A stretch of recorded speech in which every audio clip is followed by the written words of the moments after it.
저는 신앙생활과 신앙의 인격이란 제목으로 은혜를 나누고자 합니다. 어느 부흥 집회에 한 흑인이 자신이 어떻게 구원받은 것을 간증을 했습니다. 그는 하나님께서 은혜를 주셔서 자신의 마음을 움직여 자기의 죄의 굴레와 죄책감에서 해방시켜 주셨다고 기쁘게 간증을 했습니다.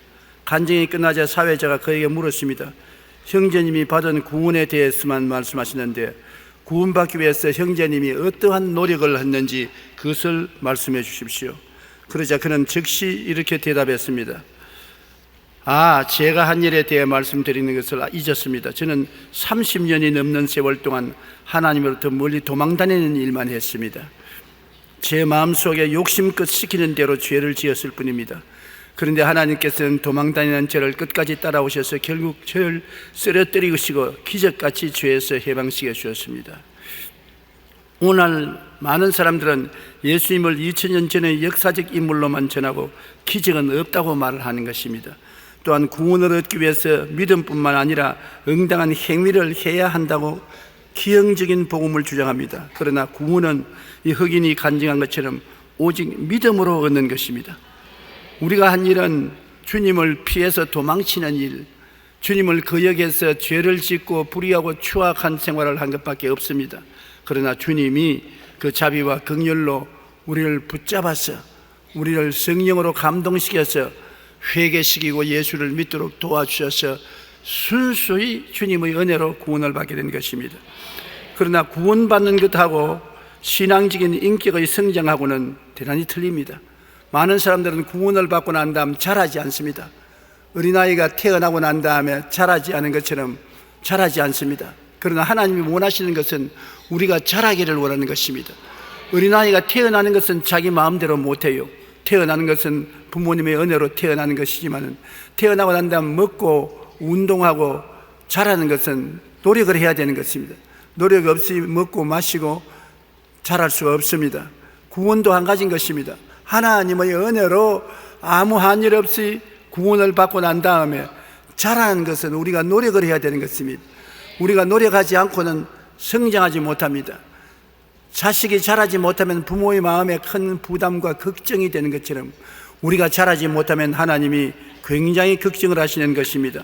우리 신앙생활의 궁극적인 목표는 예수님이 닮아가도록 자라는 것입니다.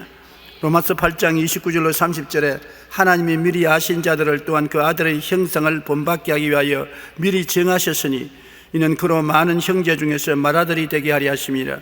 또 미리 정하신 그들을 또한 부르시고 부르신 그들을 또한 의롭다 하시고 의롭다 하신 그들을 또한 영화롭게 하시느니라. 주님이 우리를 미리 아시고 난 다음 그 아들의 형상을 본받게 하기 위해서 우리를 부르셨다고 말한 것입니다. 그러므로 우리는 예수님을 닮아서 변화를 받아야 되는 것입니다. 하늘나라는 모두 다 예수님을 닮은 자녀들만 모인 곳입니다. 하나님께서 우리를 부르시면 그 목표가 우리로 하여금 예수님을 닮도록 자라나게 하는 것이 하나님의 목표인 것입니다. 그리스도인은 어떠한 사람입니까? 예수님은 그리스도이십니다. 그리스도인이란 그리스도에게 사람인지 하나 보탠 그리스도인이 되는 것입니다. 우리가 식당에 가서 음식을 먹고 나오면 그 몸에 음식 냄새가 나는 것입니다. 몸에 향수를 뿌리면 향수를 반드시 냄새 맡게 되는 것입니다. 예수를 믿으면 예수님과 같이 있기 때문에 냄새가 나는 것입니다. 예수 냄새가 나야 돼요. 예수 향기가 나야 돼요. 예수를 믿으면서 전혀 예수 향기가 나지 않고 예수 냄새가 나지 않은 사람이 있습니다. 그런 사람은 믿음을 실천하지 못하고 있다는 것입니다. 커뮤니케이션 전문가인 이홍재 교수가 신학 공부를 하던 시절에 목회자가 갖추어야 할 자질에 대한 설문조사를 한 적이 있다고 합니다. 설문을 통해 인격과 설교, 상담, 가정, 외모, 경륜 등의 6개의 자질을 가운데 목회자에게 가장 중요한 자질이 무엇이겠느냐고 물었습니다. 어떠한 것이 목사가 되는데 가장 중요한 자질이냐? 그 결과 인격이 가장 중요한 것으로 꼽혔고 그 다음이 설교, 상담, 경륜 등의 순서로 나타났습니다.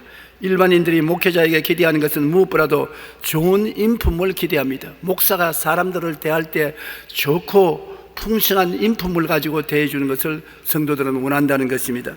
목회자만이 아니라 그리스도인은 사람들이 봤을 때 한눈에 알아보아야 되는 것입니다. 아, 저 사람은 예수 믿는 사람이구나. 어느 심사 행동이 다르다. 그에게 예수 향기가 난다. 그렇게 인정할 수 있어야만 되는 것입니다. 우리 생활의 궁극적인 목표는 예수님을 닮는 것입니다. 하나님께서는 우리의 성품과 행실이 예수님을 닮을 때 비로소 기뻐하시는 것입니다. 첫째로 예수님을 닮기 위해서는 우리 마음이 말씀으로 변화되어야 되는 것입니다. 우리는 예수님을 어디에서 닮습니까? 하나님 말씀을 통해서 예수님을 닮을 수 있습니다. 지금은 12제자처럼 예수님을 따라다니면서 말씀을 듣지는 못합니다. 그러나 성경에 기록된 말씀을 통해서 예수님의 음성을 들을 수가 있는 것입니다.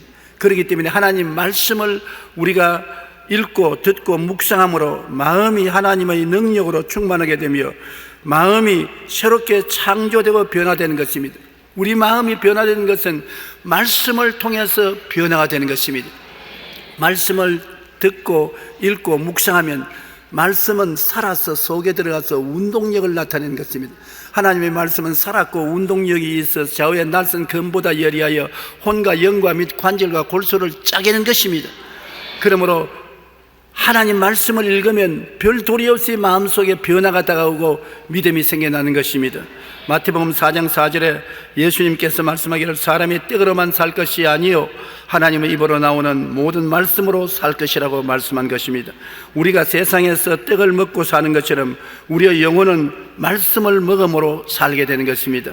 요수아 1장 8절에 이 율법책을 내 입에서 떠나지 말게 하며 주야로 그것을 묵상하여 그 안에 기록된 대로 다 지켜 행하라. 그리하면 내 길이 평탄하게 될 것이라. 내가 형통하리라. 말씀을 주야로 묵상하고 입으로 시인하라는 것입니다. 그렇게 하면 우리 길이 평탄하게 되고 형통하게 된다는 것입니다. 우리가 할 수 있는 대로 하나님 말씀을 많이 읽고 묵상할 뿐 아니라 말씀을 외우는 것이 굉장히 좋습니다. 앉으나 서나 시간만 있으면 말씀을 외워서 말씀을 통하여 기도하는 것이 굉장히 도움이 되는 것입니다. 저는 항상 여러분께 말씀해 드리거니와 시편 23편을 주야로 외웁니다. 그것이 나의 양식입니다. 하나님은 나의 목자시니 내게 부족함이 없으리로다. 제가 나를 푸른 초장에 누이시며 쉴만한 물가로 인도하시는도다. 내 영혼을 소생시키시고 자기 이름을 위하여 의의 길로 인도하시는도다. 내가 사망의 음침한 골짜기로 다닐지라도 해를 두려워하지 아닌 것은 주께서 나와 함께 하심이라. 주의 지팡이와 막대기가 나를 안위하시나이다. 주께서 내 원수의 목전 앞에 내 상을 베푸시고 기름으로 내 머리에 바르시니 내 잔이 넘치나이다. 나의 평생에 주의 선하심과 인자하심이 정녕 나를 따르니 내가 야훼의 집에 영원히 거하리로다. 이 말씀을 여러분 매일 앉아도 외우고 서도 외우십시오. 그러면 말씀이 속에 들어가서 큰 위로와 평안을 주시는 것입니다. 시편 23편만 외워도 많은 사람이 스트레스에서 해방되고 정신적인 억압에서 자유를 얻고 마음과 육신의 질병에서 고침을 받고 용기와 힘을 얻는 능력을 얻게 되는 것입니다. 왜냐하면 말씀은 살았고 운동력이 있기 때문에 내가 말씀을 마음에 외우고 입으로 시인하면 이것이 우리 마음속에 변화를 가져오는 것입니다. 변화를 가져오는 말씀은 죽은 말씀인 것입니다. 성경은 보통 말씀과 다른 것은 하나님이 말씀하신 것이기 때문에 하나님의 말씀은 살았고 운동력이 있습니다. 하나님의 말씀은 하나님의 생명이 들어있기 때문에 반드시 변화를 가져오는 것입니다. 시편 119편 97절로 99절에 내가 주의 법을 어찌 그리 사랑하는지요 내가 그것을 종일 작은 소리로 읊조리나이다. 주의 계명들이 항상 나와 함께하므로 그것들이 나를 원수보다 지혜롭게 하나이다. 내가 주의 증거들을 늘 읊조림으로 나의 명철함이 나의 모든 스승보다 낫습니다. 우리를 지혜롭게 하고 명철하게 하는 것은 하나님의 말씀을 늘 기억하고 늘 읊조리면 지혜롭게 되고 명철하게 된다는 것입니다.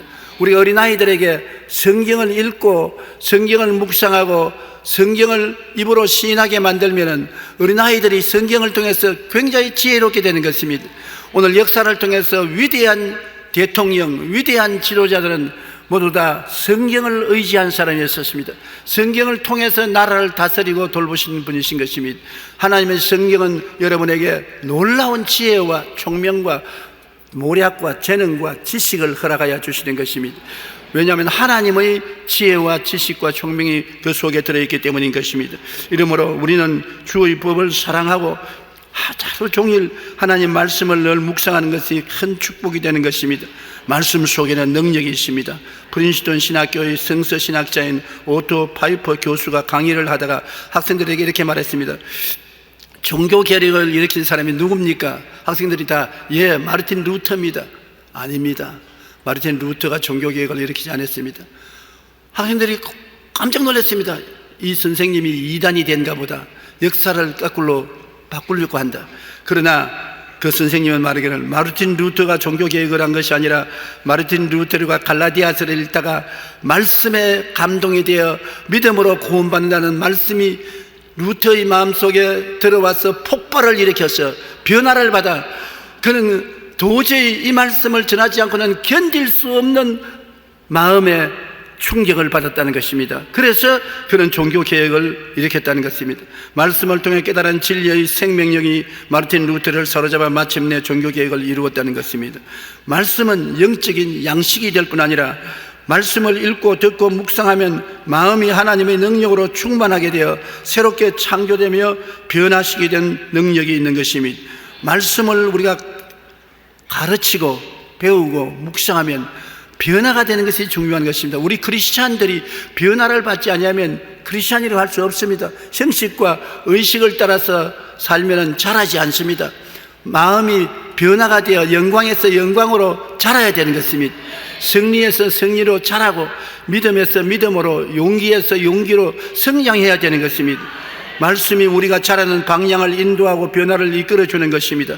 디모데후서 3장 16절로 17절에 모든 성경은 하나님의 감동으로 된 것으로 교훈과 책망과 바르게 함과 의로 교육하기에 유익하니 이는 하나님의 사람으로 온전하게 하며 모든 선한 일을 행할 능력을 갖추게 함이라. 우리가 불안하게 짝이 없고 불완전하게 짝이 없는데 우리를 온전하게 만드는 것은 말씀이 들어와서 온전하게 만들고, 우리가 하나님의 사람으로서 선한 일을 행하려고 해도 할 수 없을 때 말씀이 들어와서 선한 일을 행할 능력을 주시는 것입니다.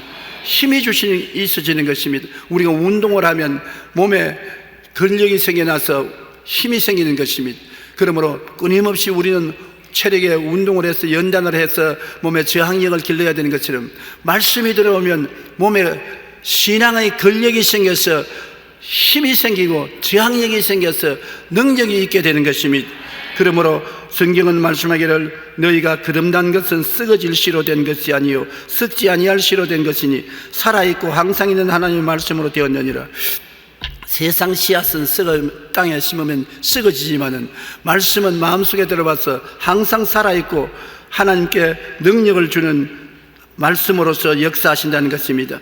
둘째로 인격적인 신앙인이 되겠다는 결심과 목표가 뚜렷해야 되는 것입니다. 우리가 예수 믿고 난 다음에 나는 그냥 예수만 믿고 형식적으로 의식적으로 살아갈 뿐 아니라 변화되어야 되겠다.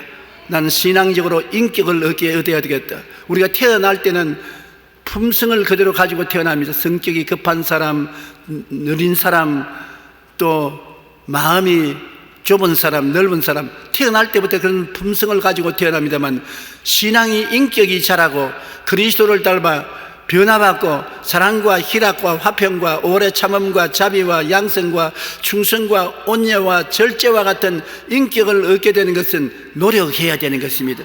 이는 가만히 있어야 되는 것이 아닙니다. 태어날 때 받은 품성은 부모로부터 유전을 받아 태어나지만은 신앙적인 인격, 캐릭터는 노력하고 애써야만 되는 것입니다.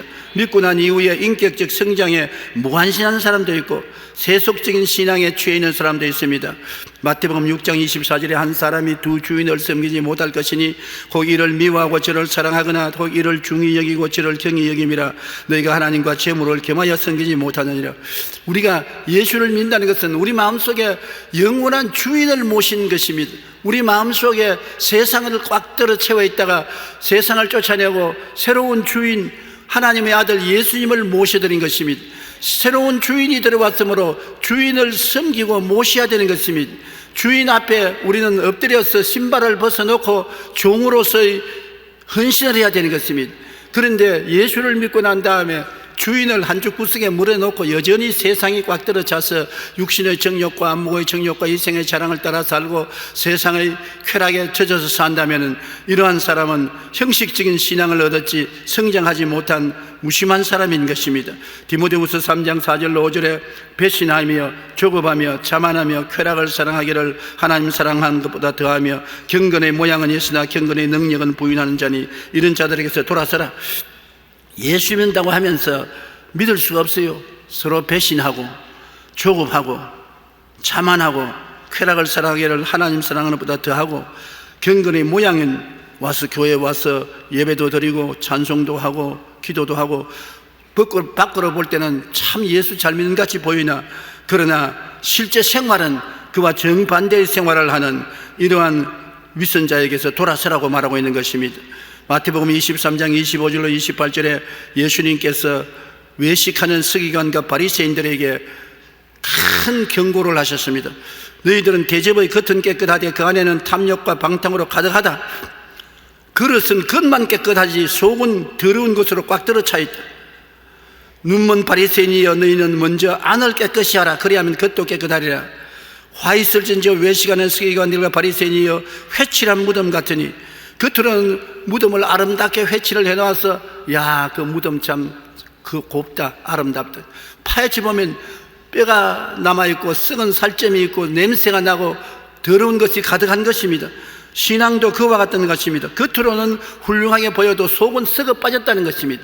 이러한 것이 옛날에 바리새 교인과 사두개 교인의 생활이었는데 우리도 그러같이 외식하는 신자가 되어서는 안 된다고 경고하고 있는 것입니다. 인격적인 성장을 뚜렷이 원하지 않고 평범한 신앙생활을 하지 말아야 되는 것입니다. 구원받았으면 나는 성장해야 되겠다. 인격자가 돼야 되겠다. 예수 그리스도의 영광을 나타내야 되겠다. 그렇게 마음의 결심을 해야 되는 것입니다. 왜냐하면 우리가 사는 이 세상은 시간이 지나가는 것입니다. 세월이 흘러갑니다. 아무리 세월을 잡아놓으려 해도 잡아놓을 수가 없는 것입니다. 그러므로 이 세상에 살 동안에는 세월이 흘러가지만은 딱 죽고 난 다음에는 영원으로 들어갑니다. 영원한 세상은 흘러가지 않습니다. 변화도 하지 않습니다. 이 세상에서 자란 그대로 들어가서 그대로 영원히 남습니다. 지옥에 떨어지면 영원히 지옥에 남아있지 다시 변화되어서 천당으로 올라가지 못합니다. 천당에 올라갈 때 중학생 정도로 인격이 성장해서 들어가면 영원히 중학생 정도로 사는 것입니다. 천당에 올라갈 때 대학원 졸업생 정도로 인격이 자라서 들어가면 영원히 대학원생 정도의 인격을 가지고 사는 것입니다. 그것이 뭐냐? 그릇이 적으면 은혜와 축복도 적고 그릇이 크면 큰 축복을 받는데 천국에 들어가서도 똑같이 살 것으로 생각하지 마십시오. 이 세상에서 자란 분량대로 하늘나라에서 영광을 누리게 되는 것입니다. 적게 자란 자는 적게, 크게 자란 자는 크게 누리게 되는 것입니다. 그렇기 때문에 주님께서는 어찌하든지 여러분이 그리스도를 닮은 인격을 충만히 성장시켜서 예수님처럼 되라는 것입니다. 예수님처럼 하나님의 영광을 누릴 수 있게 되기를 바라는 것입니다. 아이고 나는 뭐 턱걸이에서 천왕만 올라가면 되겠다 뭐 그러면 할 수 없지요. 턱걸이로 올라가면 늘 하늘에 올라가서도 턱걸이로 살게 될 것입니다. 그러나 여러분 영광으로 충만해서 올라가면 영원히 영광스러운 신앙생활 속에 살게 되는 것입니다.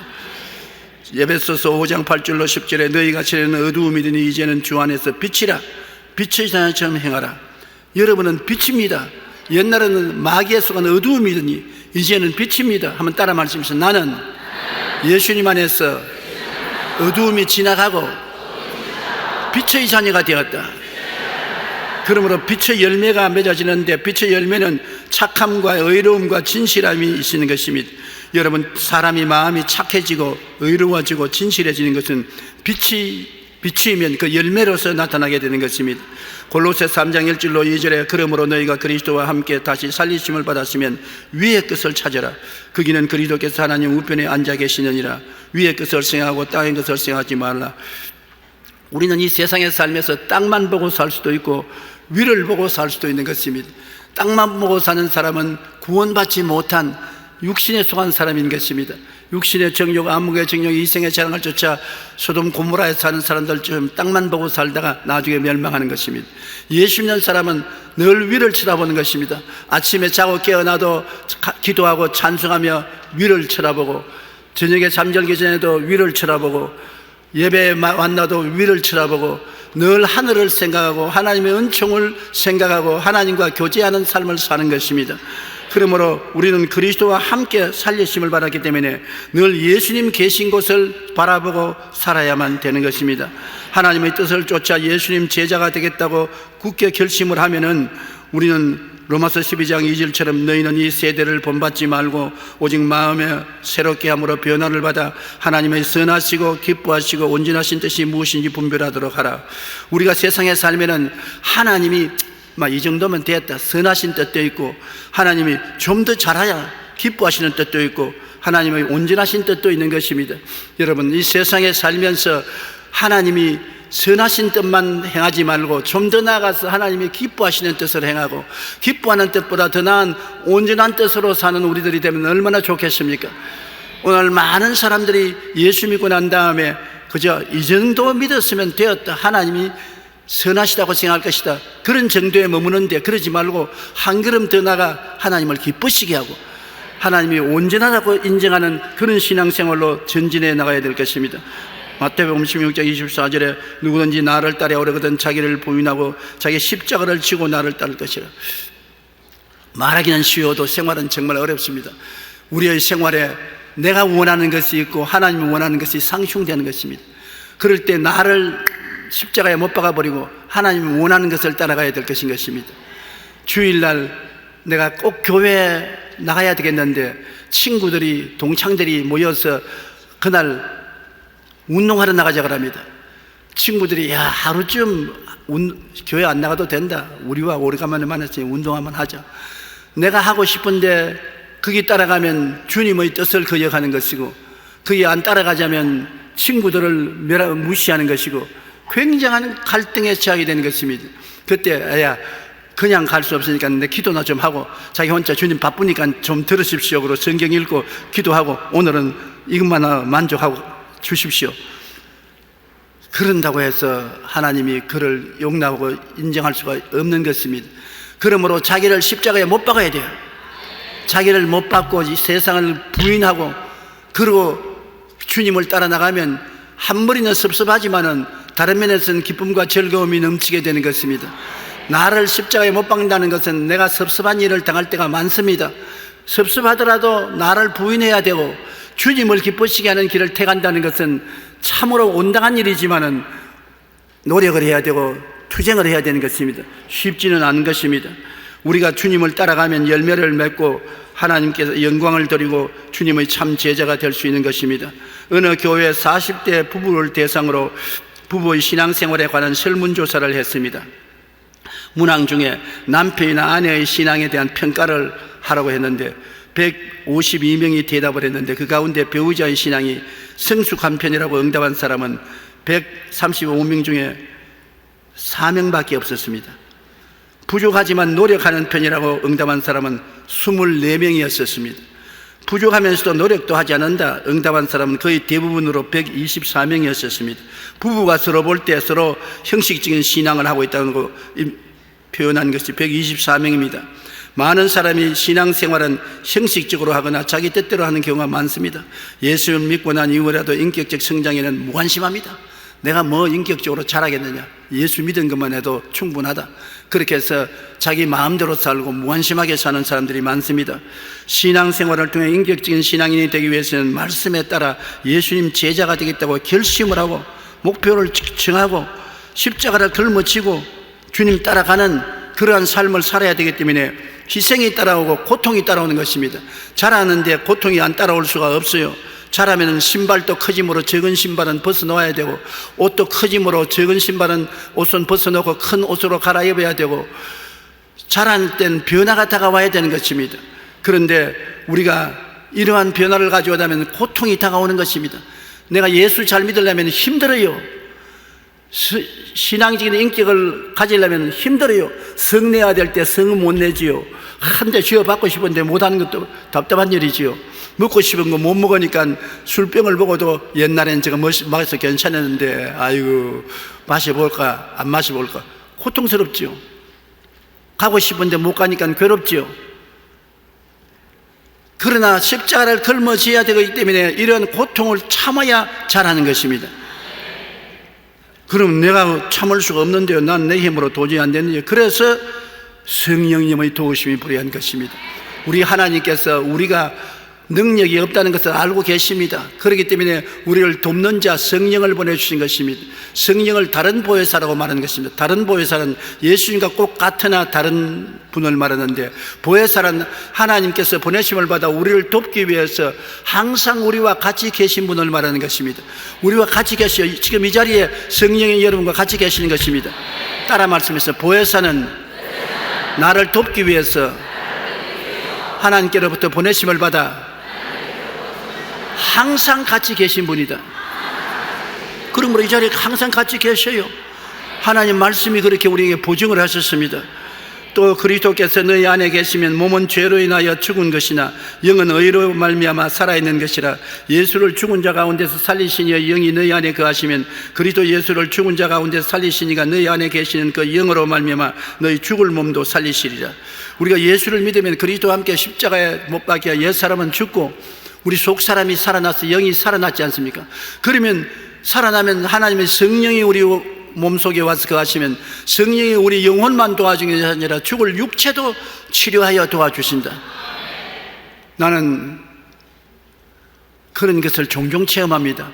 몸이 굉장히 피곤하고 지치고 오늘은 강단에 서서 설교할 수 없겠다고 생각할 때도 성령이 계시지 않느냐, 성령이 죽을 몸도 살리신다고 했었는데 내 몸이 죽을 것 같으나 성령이 다시 살리는 힘을 주실 것이니 성령을 믿고 나가자. 그래서 담대하게 나가서 설교를 시작하면 제일 처음에는 흔들흔들하고 넘어질 것 같으나 점점 강해져서 나중에는 성령의 힘이 몸을 완전히 새롭게 하는 것을 느낄 수가 있는 것입니다.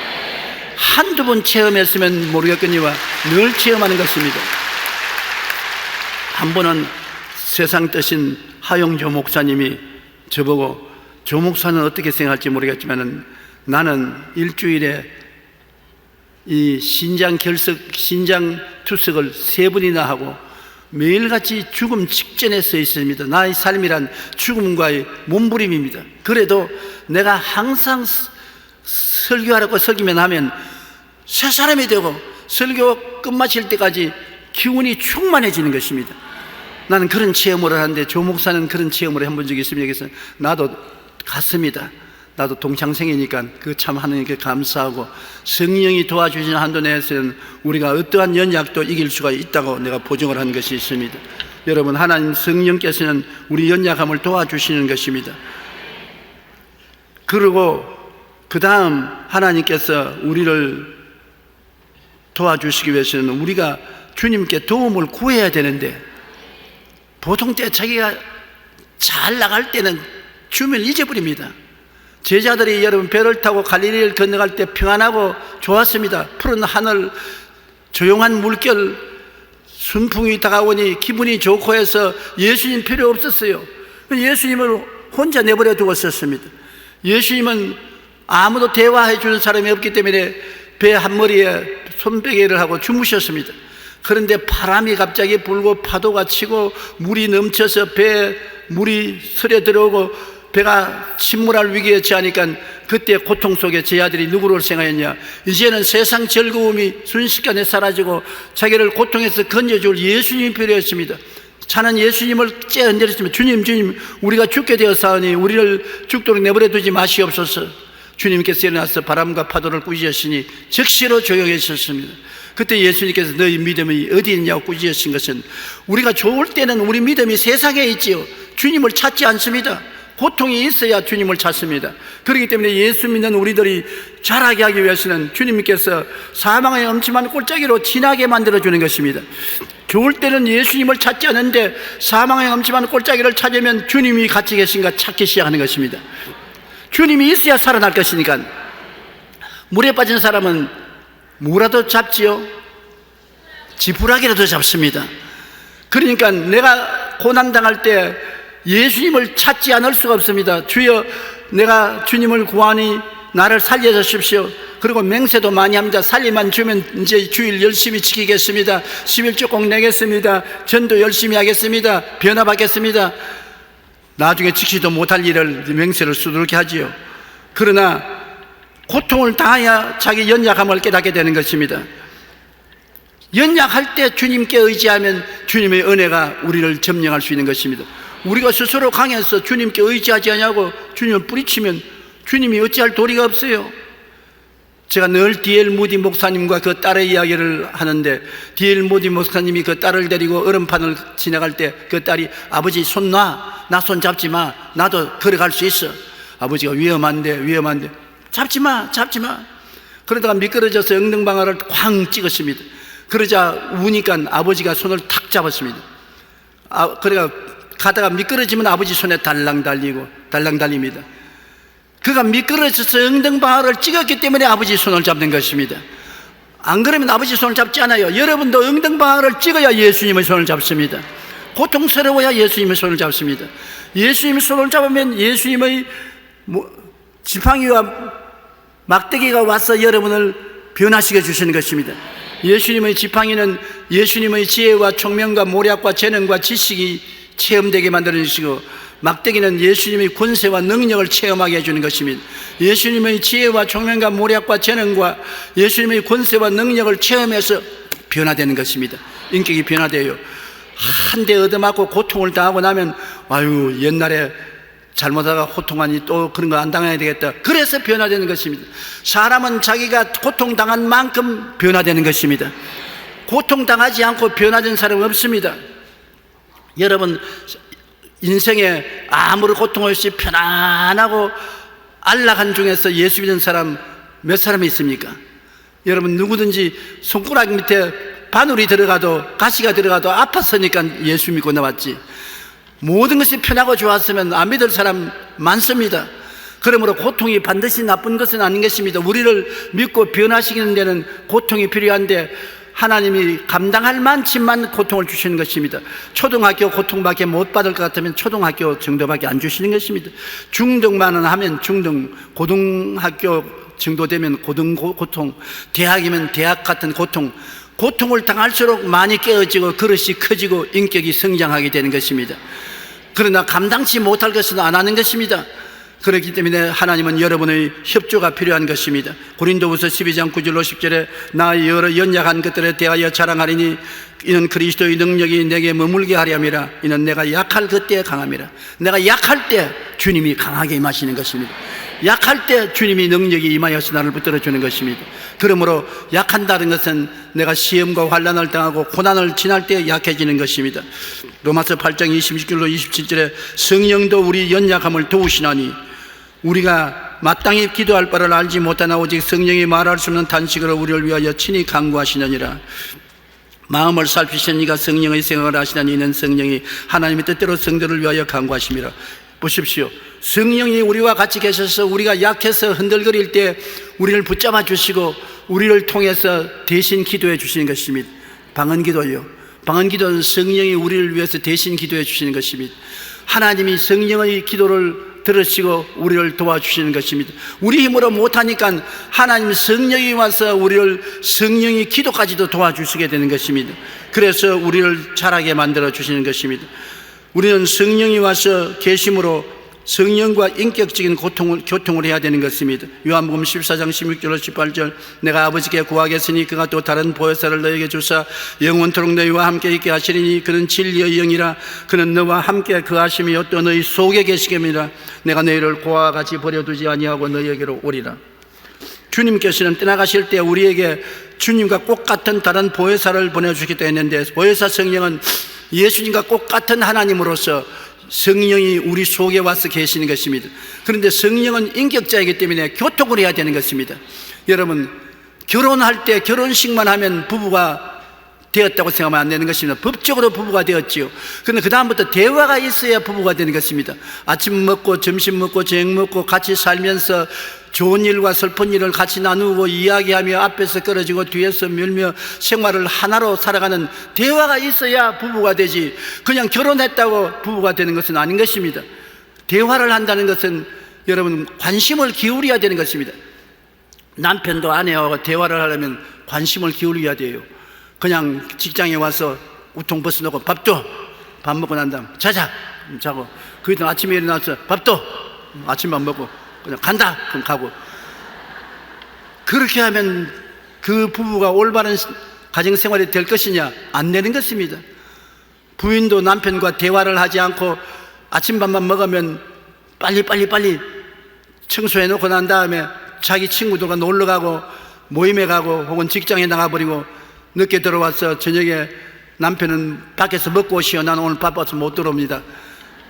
그와 같이 하면 대화가 안 되기 때문에 깨어집니다. 오늘날 많은 가정이 깨어지는 이유는 대화가 없습니다. 남편도 아내를 모르고 아내도 남편을 모르고 좋은 일도 나누지 못하고 슬픈 일도 함께 길머지지 못합니다. 대화가 안 되니까 그저 동거인으로 있다가 헤어지고 마는 것입니다. 만날 때도 별 볼일 없이 만났겠지만 헤어질 때도 슬픔도 없이 헤어지는 것입니다. 동거인으로 있다가 빠이빠이 하면 그뿐인 것입니다. 오늘날 성령을 그와 같이 모시고 있으면 안 됩니다. 예수 믿고 성령이 우리와 은혜 들어와 계시면 그저 계시는가 보다 그러고 나는 내 마음대로 생활하는 것입니다. 관심이 없습니다. 관심이 없으면 사랑이 없는 것입니다. 사랑은 관심을 기울이는 것입니다. 성령이 계신 것을 관심을 기울이면 성령님을 인정하고 환영하고 모시드리고 감사하고 이제해야 되는 것입니다. 성경은 여러분에게 깊은 관심을 가지고 여러분을 도와주기를 원하시는 것입니다. 성령님은 여러분에게 지혜와 총명과 모략과 재능과 지식을 주시고 능력을 주시기를 원하시는 것입니다. 여러분을 위해서 기도해 주시기를 원하고 힘을 주시기 원하시고 기름 부어 주시기를 원하시는 것입니다. 그런데 여러분이 관심을 기울이지 아니하면 성령께서 외롭게 혼자서 어떻게 대화를 합니까? 혼자서 대화가 안 되는 것입니다. 성령도 우리 연약함을 도와주시기 원하시지만은 보혜사 성령이 우리와 함께 거하시고 속에 계심으로 우리가 대화를 해야 되는 것입니다. 나는 성령 받고 방언 말했으니 그로서 다 되었습니다. 그거 아닙니다. 제가 50년 목회 동안에 세계 다니면서 가장 깨우치기를 원하시는 것은 성령님이 살아계신 인격자이므로 인격자로 대우하라. 내가 여러분 집에 왔는데 자로라고 환영도 하지 아니하고 있을 곳으로 안내도 안 해주고 그냥 팽개쳐버리면 당신 집에서 나가지 집에 있겠는가? 푸대접 하는데 왜 있겠는가? 성령이 모든 사람 속에 슬퍼하는 것은 푸대접을 한다. 인정도 아니하고 환정도 아니하고 모시드리지 아니하면 어떻게 역사하느냐? 오늘 저는 여러분 앞에 섰지만 담대하게 말할 수 있는 것은 성령이 저희 속에 충만합니다. 제 입술을 잡고 있는 것을 내가 지금 느끼고 있는 것입니다. 왜냐? 저는 성령님을 인정하고 환영하고 모시드리고 의지하기 때문인 것입니다. 이 강단에 일어서기 전에 성령님 함께 갑시다. 성령님 인정합니다. 환영합니다. 모시드립니다. 나는 성령께 의지합니다. 함께 나가십시다. Dear Holy Spirit, let's go. Let's go together. 함께 갑시다. 한번 따라 말씀해주세요. 성령님, 함께 갑시다. 시장도 함께 가고 학교도 함께 가고 사업도 함께 하고 염려도 함께하고 성령님 함께 도와주시옵소서. 기도도 혼자 하지 마십시오. 성령의 기름 부으심이 필요하지 않습니까? 성령님 기도하오니 기름 부어주시겠어. 성령님이 기도의 능력을 주시옵소서. 우리의 모든 생활에 성령님은 돕기 위해서 와 계신 것입니다. 성령님의 도움을 받지 않으면 여러분 손해입니다. 성령님은 아무것도 안 하기 위해서 와 있지 않습니다. 돕기 위해서입니다. 그런데 성령님이 도우시면 몸이 쩌릿쩌릿하든지 몸이 흔들리든지 떨리든지 해야 되죠. 대개 주님이 몸을 떨리게 하든지 쩌릿쩌릿하게 하는 사람은 아주 신앙이 어린 사람이 그렇게 하지, 성장한 사람은 그렇게 하지 않습니다. 아무 소리도 없고 느낌도 없고 아무 일도 안 한 것 같지만은 성령님은 여러분 믿음을 통해서 역사하는 것입니다. 여러분도 아는 듯 모르는 듯 여러분 가운데 역사하는 것입니다. 오늘 공기가 있지 않습니까? 공기가 여러분 꼭 바람이 되어야 있는 것이 아닙니다. 공기가 있는 것 느끼지 않아도 항상 공기가 있기 때문에 숨쉬고 살지 않습니까? 폭풍우가 되어서 불어오고 나무가 뽑히고 집이 날아가고 그렇게 해야 바람이 있는 것이 아닙니다. 그건 특수한 때고 조용하고 소리도 없이 느끼지 못해도 공기가 있어서 숨쉬고 사는 것처럼 성령님은 지금 여러분과 잠잠히 계신 것입니다. 고요하게 계신 것입니다. 그러나 성령은 여러분과 함께 계십니다. 도움을 청하십시오. 도와주십니다. 안 믿는 사람은 성령이 안 계시지만은 여러분 성령이 계시기 때문에 성령으로 말미암아 초인적인 삶을 살 수 있는 것입니다. 보통 사람보다 훨씬 다른 능력 있는 삶을 살아갈 수가 있는 것입니다. 그렇기 때문에 하나님께서 우리에게 축도할 때 주 예수 그리스도의 은혜와 하나님의 사랑과 성령의 교통하심이 너희 가운데 있을 줄 알았습니다. 하나님은 그리스도의 은혜가 우리와 같이 있고 사랑이 같이 있어도 이는 성령의 교통을 통해서 너희 것이 된다는 것입니다. 성령은 우리와 교통하면 예수님의 은혜를 퍼부어 주시고 교통을 통해서 하나님의 사랑을 우리에게 체험하게 해주시는 것인데, 성령이 교통 안 하면 예수님의 은혜도 사랑도 체험하지 못하는 그림의 떡이 되고 마는 것입니다. 오늘날 가장 중요한 것은 우리 신앙이 자라기 위해서는 성령과의 교통을 해야만 되는 것입니다. 그래서 성령님의 은혜로 여러분의 감정도 달라지고 소원도 달라지는 것입니다. 골로새서 3장 7절로 10절에 너희도 전에 그 가운데서 할 때는 그 가운데서 행하였으나 이제는 너희가 모든 것을 벗어버려라. 옛사람을 벗어버려라. 곧 옛사람이 어떤 사람이냐? 분함과 노여움과 악의와 비방과 입의 부끄러운 말이라. 너희가 서로 거짓말을 하지 말라. 옛사람과 그 행위를 벗어버리고 새 사람을 입었으니 이는 자기를 창조하신 이의 형상을 따라 지식에까지 새롭게 하심을 입은 자니라. 이렇게 옛사람을 벗어버리는데 내 힘으로 못 벗고 성령님이 도와주신다는 것입니다. 젊을 때는 옷도 자기 마음대로 탁 벗었다가 팍 입었다 하지 않습니까? 그러나 나이를 먹으면 돕는 자가 필요해요. 옛날에 윤치영 씨가 나이 많으시면서 골프장에 운동하러 나와서 혼자서 운동을 하는데 제가 친해서 저하고 늘 이야기했습니다. 우리 한국의 저명한 지도자 아닙니까? 그가 하는 말이, 조 목사, 내가 고백을 하는데 마누라 있을 때는 필요한 줄 몰랐는데 없고 나니까 너무나 필요해. 뭐가 필요하니까 내 혼자 양말을 신을 수가 없어. 마누라 있을 때는 낑낑거리면서도 양말을 신겨주고 옷도 벗겨주고 옷도 입혀주고 그렇게 해주는데, 마누라 없으니까 당장 양말을 내 혼자 신으려니까 양말을 신기가 얼마나 힘이 들고 옷 벗기도 힘이 들어서 겨우겨우 옷을 벗고 옷을 입는다네. 그러므로 마누라 있을 때 중요한 걸 알아라. 죽고 나면 나처럼 후회하지 말고, 그렇게 말하더라고요. 성령도 여러분 우리에게 옛사람을 벗었는데 여러분 힘으로 못 벗어요. 여러분 힘으로 분한데 사귈 수가 없고 성인하는데 잠재울 수 없고 악의와 비방과 입의 부끄러운 말이 나오는데 어찌할 도리가 없는데 성령이 도와주시라고 부탁하면 성령이 와서 벗겨주는 것입니다. 성령이 우리 분함도 가라앉혀 주시고 노여움과 악의와 비방과 입술의 부끄러운 말도 제하여 주시고 거짓말도 제하여 주시고 옛사람과 그 행위를 벗어버리게 도와주시는 것입니다. 그러므로 여러분 성령으로 말미암아 여러분의 감정과 소원과 생활이 달라져야만 되는 것입니다. 내 힘으로 안 되니까 여러분 성령의 도우심을 간구하십시오. 마지막으로 우리가 세상의 언어와 천국 언어가 있다는 것을 알아야 되는 것입니다. 언어는 마음의 표현의 도구인 것입니다. 선한 사람은 마음에 쌓은 선에서 선을 내고 악한 자는 그 쌓은 악에서 악을 내나니 이는 마음에 가득한 것을 입으로 말한다 것입니다. 마음에 가득한 것이 입으로 말합니다. 말로서 나오는 것입니다. 세상 언어는 세상의 길, 천국 언어는 천국 문화의 가슴을 안고 있는 것을 밖으로 나오는 것입니다.